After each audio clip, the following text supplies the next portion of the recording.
고대 중국의 신화집인 산해경에 부상이라고 불렸던 이 나무. 이 나무의 정체를 우리가 알 수 있다면 우리는 고대인들을 만날 수 있을지도 모릅니다. 앞에서 우리는 나무에 대한 신앙이 한반도 남부와 열도로 이동하였다는 것을 문헌과 고고학을 통해서 추론했습니다. 이 가설이 맞다면 부상이라는 신화 역시 열도로 이동을 하였을 것입니다. 다음의 문헌 기록들을 살펴보겠습니다. 660년 관군이 우리 번국을 평정하던 날, 일본의 잔당이 부상에 자리 잡고 죽임을 면하였고, 풍곡의 남은 무리들은 반도를 믿고 굳게 저항하였다. 예군은 백제 의자왕을 당에 바치고 투항한 예식진의 형입니다. 그 사람의 묘비명에 당나라와 신라가 백제를 멸망시키던 당시의 상황이 기록되어 있습니다.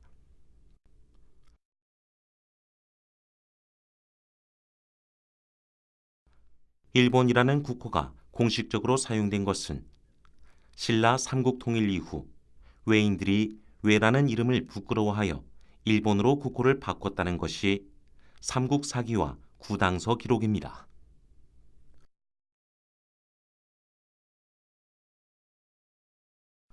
여기에 나오는 국호는 일본이 아닙니다. 그 이전에 사용된 일본이라는 이름과 관련한 기록은 아래와 같습니다. 혹은 일본은 옛날에 있던 작은 나라로서 외의 땅을 병탄했다고도 한다. 일본이 외의 땅을 병탄했다 하였으므로 일본은 외의 땅에 있었다고 할 수 있습니다. 그 일본이 거한 곳이 부상이므로 여기서 부상은 외의 땅이라고 할 수 있습니다. 실제로 열도를 부상으로 인식했다는 것은 부상약기와 같은 책을 보면 알 수 있습니다. 11세기에 열도의 역사를 고엔이라고 하는 승려가 저술했다고 알려진 이 책은 일본의 소아마자 대신 등이 백제 옷을 입자 이것을 보는 사람들이 즐거워했다는 수수께끼 같은 기록들이 있습니다. 11세기의 열도의 승려는 열도를 부상국으로 인식하고 이 책을 만들었을 것입니다. 대륙에서 건너왔던 부상이라는 신앙을 가진 지역으로서 열도를 인식했던 것은 7세기 말 백제계 당나라인 예군이나 11세기 일본 승려에게까지 이어지고 있습니다.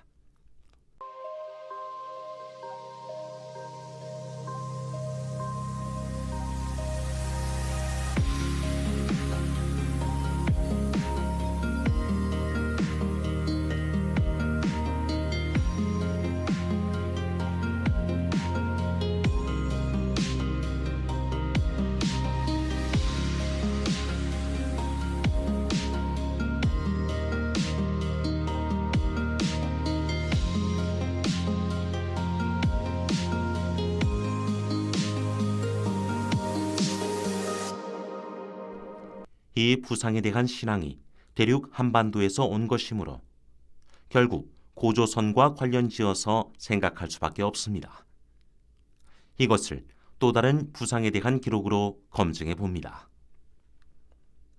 부상국이라고 하면 제영원 원년에 그 나라 승려로서 해심이라는 자가 와서 형주에 이르러 설명하기를 부상은 대한국의 동쪽 2만 여리에 있는데 그 땅은 중국의 동쪽에 있으며 그 땅에 부상목이 많이 자라는 까닭에 이름으로 삼았습니다. 그 풍속은 옛날에는 불법이 없었으나 유송 대명 2년에 계빈국으로부터 여행을 떠난 비구 5인이 이 나라에 이르러 불법과 경전불상을 널리 보급하고 전도하여 그 사람들을 출가하게 하니 풍속이 마침내 바뀌었습니다. 양선은 형주에서 2만 여리 동쪽으로 떨어진 곳, 즉 일본 열도나 극동의 어느 지역으로 추측되는 곳에 부상국이 있었다고 말하고 있습니다. 이 부상국에 대한 여러 가지 풍속이 기록되어 있는데 5세기에 대륙으로부터 불교를 수입하였다는 이야기를 하고 있습니다. 이 부상이라고 하는 국가는 실제로 존재했던 국가일까요? 앞에서 우리는 고대의 신화집에서 부상에 대한 기록들을 살펴보았습니다. 고고학적으로 보았을 때 나무에 대한 신앙은 대륙에서 한반도, 그리고 일본 열도까지 광범위하게, 그리고 예수가 태어나기 2000년 전부터 5세기까지 상당히 오랜 기간 동안 존속해 왔던 것을 알 수 있습니다. 현대의 한국인들은 자신들의 나라가 5000년 전 고조선이라는 나라로부터 시작했다고 믿고 있습니다. 그 신화에는 나무가 중요한 소재로 사용되고 있습니다. 한국인의 최초의 통치자는 이 나무 아래에서 나라를 건국한 것으로 되어 있습니다. 그 나라의 이름은 조선이었습니다. 그리고 산해경에도 이 조선의 이름이 등장합니다.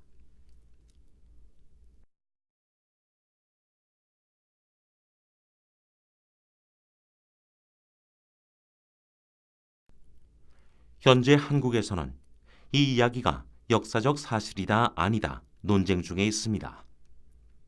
아마도 역사적 사실을 고대인들의 신앙을 통해서 기록한 것이라고 봐야겠죠. 그리고 그것을 표현하기 위한 상징들이 지금까지 우리가 봐왔던 나무에 대한 것들입니다. 한국 역사서인 삼국유사와 마찬가지로 고대 중국 신화집인 산해경에도 고조선은 나무와 밀접한 관련이 있습니다. 앞에서 우리는 열도가 부상으로 지칭되는 것을 보았으므로 이와 비슷한 기록이 열도에 나온다면 이 기록에 주목해야 할 것입니다. 일본 큐슈 북부에는 히코산 신사가 있습니다. 이 신사에는 환웅을 모시고 있습니다. 앞에서 우리가 살펴보았던 단군을 세상으로 내보내서 조선을 개국시킨 그 환웅입니다. 그런데 삼국유사의 단군 신화와는 그 내용이 많이 다릅니다. 환웅은 사냥꾼이었습니다. 사슴을 사냥하던 사람이었습니다. 사슴은 고대 중앙아시아에서 신성시 되어오던 존재입니다. 그런데 이 환웅은 북위에서 온 승려 선정으로부터 불법을 배우고 살생의 죄를 깨닫고 불교에 귀하게 되었습니다. 그리고 이 히코산 신사가 세워지게 되었습니다. 그런데 이 신사의 설립 연대인 531년이 재미있습니다. 이 연대에 해당하는 일본 서기 연대는 개체 천왕 25년입니다. 여기에 이런 기록이 있습니다.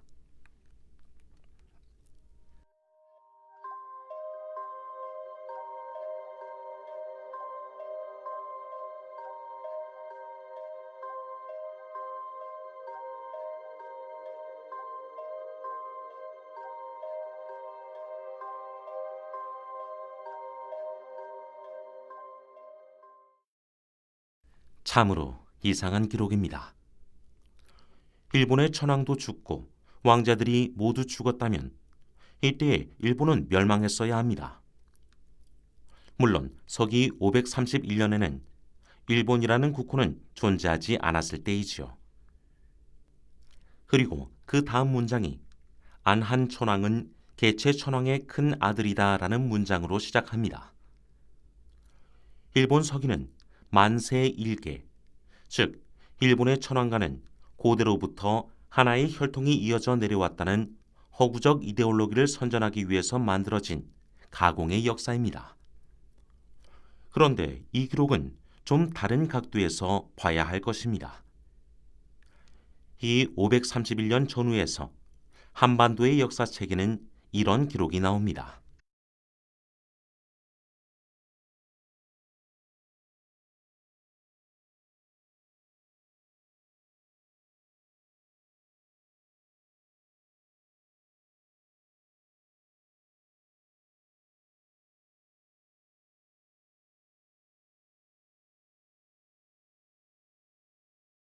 개체 천왕기에 나오는 저 일본은 일본 열도의 가야 세력이라고 봐야 할 것입니다. 이 시기 열도에서의 가야 세력은 백제 세력에 의해서 멸망을 당했고, 이는 종교적인 측면에서 보면 고조선의 신앙을 가지고 있던 가야 세력이 불교도인 백제 세력에 의해서 멸망을 당한 사건으로 추론할 수 있습니다. 그러나 백제 역시 그 근본 뿌리는 환웅을 믿는 고조선이 그 뿌리이기 때문에 불교 세력들이 환웅에 대한 신앙을 멸망시킨 것이 아니라 두 개의 종교가 습합된 것으로 봐야 할 것입니다. 이것을 비유적으로 나타낸 것이 환웅이 살생을 멈추고 불교에 귀의하였다는 식으로 표현이 된 것은 아닐까요? 그렇게 놓고 보면 이 신사의 환웅에 관한 이야기는 앞에 양서의 기록과 공통점이 있습니다. 양서는 부상으로 표현되는 나라가 대륙에서 온 승려들에 의해서 불교를 수용했다는 것이고,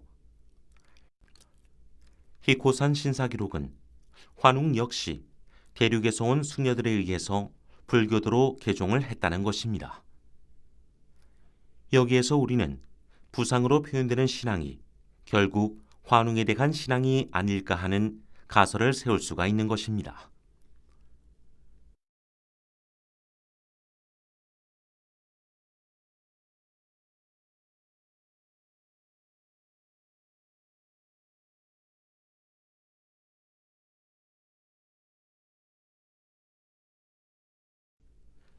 이제 이 나무 신앙, 그리고 그와 관련한 고조선 신앙을 통해서 일본 서기의 신화를 한번 이해해 보도록 합시다.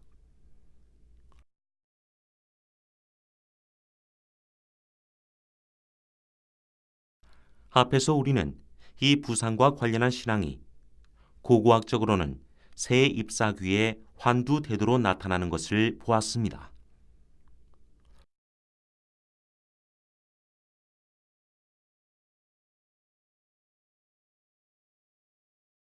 일본 서기는 이름과 달리 일본의 역사를 기록한 책이 아닙니다.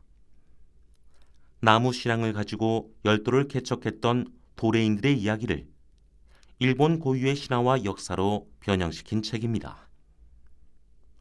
이런 주장을 가장 먼저 한 사람은 에도시대 유학자 도데이칸입니다.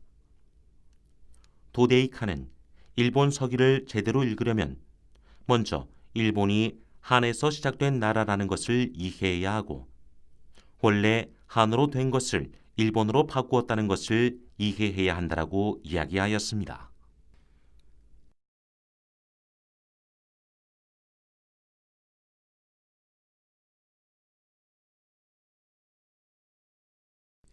일본 서기 신대기에 우리가 지금까지 보아왔던 잎사귀가 있는 칼에 대한 신화가 있습니다. 대략적인 내용은 아래와 같습니다. 소잔 오존이 주른국의 파천 상류에서 아시나지치 테나지치를 만난다. 이 부부에게는 8명의 딸이 있었으나 꼬리 8개 달린 뱀에게 모두 잡혀 먹히고 지금은 구시 이나타 공주 1명만이 남았다. 소잔 오존이 이 뱀을 물리치면 이 딸을 얻기로 한다. 8개의 술독에 든 술을 먹여 뱀을 잠들게 하고 뱀을 죽이고 구시 이나타 공주를 얻는다. 죽은 뱀의 꼬리에서 초난검이 나온다. 소잔 오존이 이 칼은 내가 가질 칼이 아니다라고 하면서 아마테라스 대신에게 헌상한다. 초난검, 즉 새싹의 칼은 우리가 지금까지 계속 봐왔던 그 칼입니다.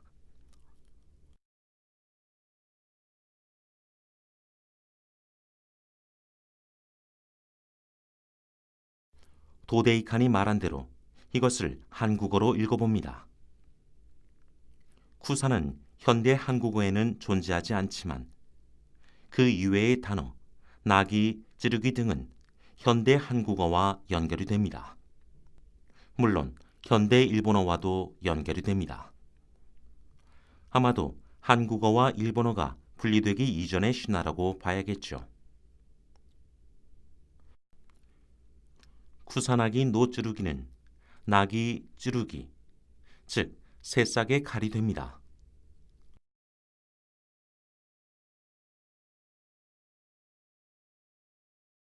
이 신화에서는 숫자 8이 강조가 됩니다. 앞에서 우리는 소하묘 유적의 팔각형 나무 기둥을 보았고, 신라 초기 유적인 나얼 유적에서 팔각형의 나무 기둥이 유지가 된 것을 보았습니다.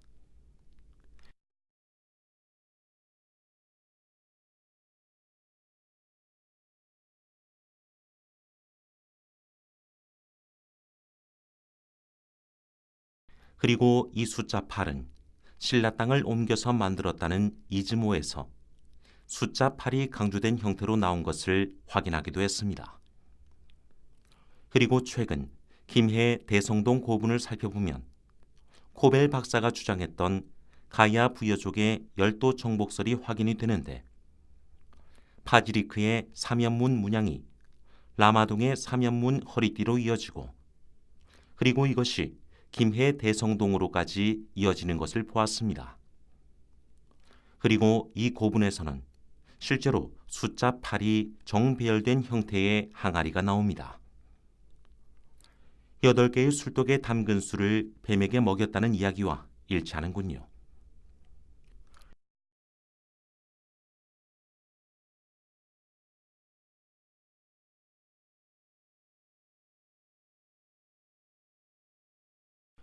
이 신화에서 숫자 8이 강조가 되는 것은 대륙으로부터 나무를 숭배하던 사람들의 사상이 열도로까지 이어져서 이 신화를 탄생시킨 것이라고 봐야 할 것입니다.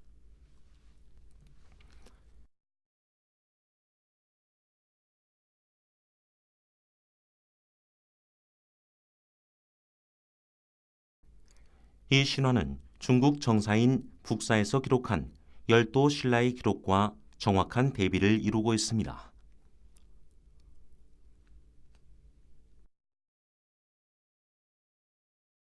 신라의 왕은 원래 백제 사람이다. 바다를 통해서 신라로 들어가서 그 나라와 왕을 물려받았다. 처음에는 백제의 속국이었으나 백제가 고구려를 정벌할 당시 그 노역을 감당하지 못하고 서로 따르고 귀의하여 강성함을 이룬 후에 백제를 공격하였다. 그리고 가야의 속국이 되었다.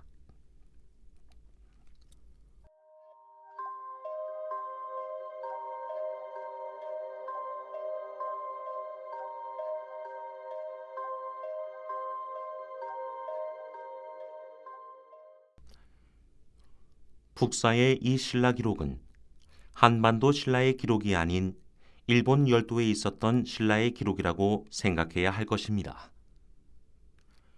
열도 신라의 관점에서 본 북사 신라의 기록과 쿠사나기 찌르기 설화를 비교해 보겠습니다.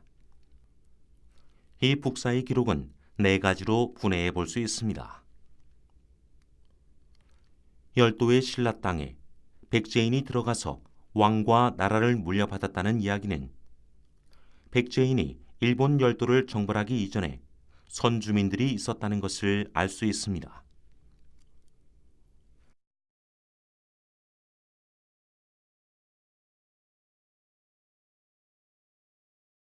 백제인이 열도 신라를 다스리게 된 과정을 가장 정확히 설명하는 것은 칠지도입니다. 이 칠지도에는 백제 왕세자 구시가 낳은 성음을 외왕으로 삼았다고 기록되어 있습니다.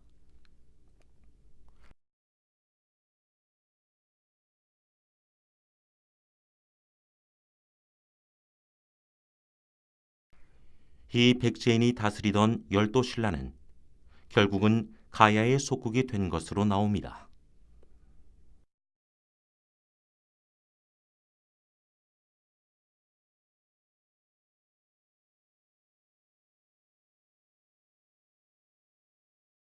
그런데 백제인이 다스리던 열도 신라를 통치한 가야는 앞에서 본 대로 531년에 멸망한 것으로 추정됩니다. 그리고 7세기의 외왕의 이름은 아메다리사로 되어 있습니다. 이제 이것을 앞에 구산하기 찌르기 신화와 비교를 해봅니다. 이 신화가 멀고 먼 신화시대의 이야기가 아니라 실제로는 이 세 싹의 칼이 발굴이 되는 2세기부터 7세기경까지의 열도의 역사를 구산하기 찌르기로 상징되는 통치권의 변화를 나타내는 신화임을 알 수 있습니다.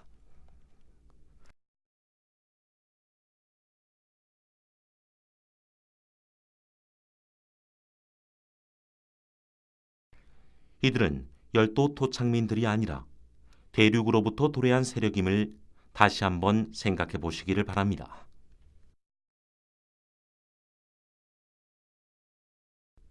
즉, 새싹 나기 찌르기는 고조선의 국통을 상징하는 것입니다. 이것을 이해한 상태에서 다음에 수수께끼 같은 일본 서기 기록을 풀이해 보도록 하겠습니다. 이 해에 신라 승려 도행이 구산하기노 찌르기를 훔쳐 신라로 도망하려 하였다. 그러나 중도에서 풍우를 만나 길을 잃고 돌아왔다. 서기 668년은 고구려가 멸망한 해입니다. 일본 서기는 이 해에 고구려 멸망 기사와 함께 신라인 승려가 구산하기 찌르기를 훔쳐서 신라로 도망가려다 실패했다는 수수께끼 같은 기록을 남깁니다. 신화시대의 칼이 갑자기 서기 7세기에 등장한다는 상황은 이상합니다. 설령 그런 사건이 있었다고 해도 절도 미수 사건을 역사책에 적는다는 것도 이상합니다. 일본 서기는 실제 역사를 토대로 가공의 역사를 만든 책입니다. 그들이 구산하기 찌르기를 소재로 한 위사를 창작시켜서 하고 싶었던 이야기는 무엇일까요? 역시 고구려 멸망이 현재 일본 서기라는 위사를 창작하는 사람에게 어떻게 다가왔는가 하는 것이 아닐까요? 대륙에서 삼국이 신라로 통합되는 상황은 일본 열도의 또 다른 고조선 사람들의 후손인 신라 백제 가야인들에게는 어떻게 다가왔을까요? 그들은 663년에 백촌강 전투를 통해서 백제를 부흥시키려 하였고 또 동시에 신라를 공격했습니다. 그러나 어느 시점에는 이 모든 것을 포기하고 한반도의 삼국이 신라로 통합되는 과정을 받아들여야만 했을 것입니다. 이 상황이 일본 서기에는 이렇게 나옵니다. 주유성이 함락되었구나. 우리 조상들의 무덤을 이제 어찌 찾아갈까? 이렇게 말입니다. 신라가 삼국을 통일하는 사건은 이들에게 이런 복잡한 사건이었을 것입니다. 이런 이야기가 하고 싶었겠죠. 앞으로 삼한을 통일한 신라가 고조선의 적통을 이어가겠지만 이곳 일본 역시 고조선을 뿌리로 하는 곳이다. 그러나 지금 그것을 부정하고 일본 고유의 역사를 창작하는 책을 만들고 있는 중이다. 그래서 있는 그대로 서술할 수는 없지만 이 말은 반드시 해야겠다. 고조선의 국통인 구산하기 찌르기는 너희 신라가 삼국 통일을 했다고 해도 이곳 일본에서 가져갈 수는 없는 것이다. 아마 이런 것이 아니었을까요? 대륙에서 한반도로 그리고 열도로 이어간 이 나무 신앙은 새싹이 돋아나는 칼의 신화와 함께 고대인들에게 있어서 국가의 정체성을 나타낸다는 것을 알았습니다. 그렇다면 고대인들에게 있어서 이 나무 신앙의 의미는 국가란 무엇인가 하는 이야기와도 연결이 된다고도 볼 수 있습니다.